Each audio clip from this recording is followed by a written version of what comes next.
ಔಷಧಗಳು ಸಿಗುವಂಗೆ ಮಾಡಲಿ, ಅವರಿಗೆಲ್ಲ ಜೊತೆಗೆ ಭ್ರಷ್ಟಾಚಾರ ರಹಿತವಾದಂಥ ವ್ಯವಸ್ಥೆಯನ್ನು ಸರ್ಕಾರಿ ಆಸ್ಪತ್ರೆಯಲ್ಲಿ ಮಾಡಿದರೆ ಈ ಒಂದು ಯೋಜನೆ ಹಾಕಿಕೊಳ್ಳಿ ಸಾರ್ಥಕ ಆಗ್ತದೆ ಅಂತ ಹೇಳ್ತಾ, ಇದರಲ್ಲಿ ಅಲ್ಲಿ ಇಲ್ಲಿ ಕೆಲವು ಮಿಸ್ಟೇಕ್ಸ್ ಆಗದೇ ಇರೋದು ತಪ್ಪುಗಳು, ಆ ತಪ್ಪುಗಳನ್ನ ಸರ್ಕಾರಕ್ಕೆ ಮೇಲೆ ತಿಳಿಸ್ತಾ ನಾವು ಸಹ ಜಾಗೃತ ಬೇಕಾಗಿದೆ.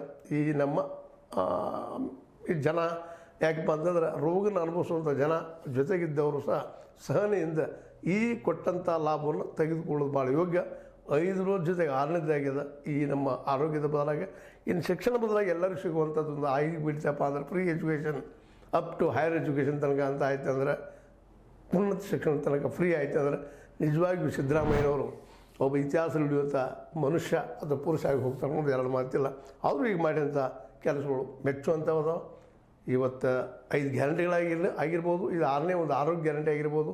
ಇವೆಲ್ಲ ಸಮರ್ಪಕವಾಗಿ ಜನಕ್ಕೆ ಫಲಾನುಭವಿಗಳು ಹೋಗಿ ಮುಟ್ಟಿದ್ರೆ ನಿಶ್ಚಿತವಾಗಿಯೂ ಇದು ಯಶಸ್ವಿ ಸಿದ್ದರಾಮಯ್ಯ ಸರ್ಕಾರ ಅನ್ನೋದ್ರಲ್ಲೇ ಎರಡು ಮಾತಿಲ್ಲ ಅಂತ ಹೇಳ್ತಾ, ಇದು ನಿಮಗೆ ಲೈಕ್ ಆಗಿರ್ಬೋದು.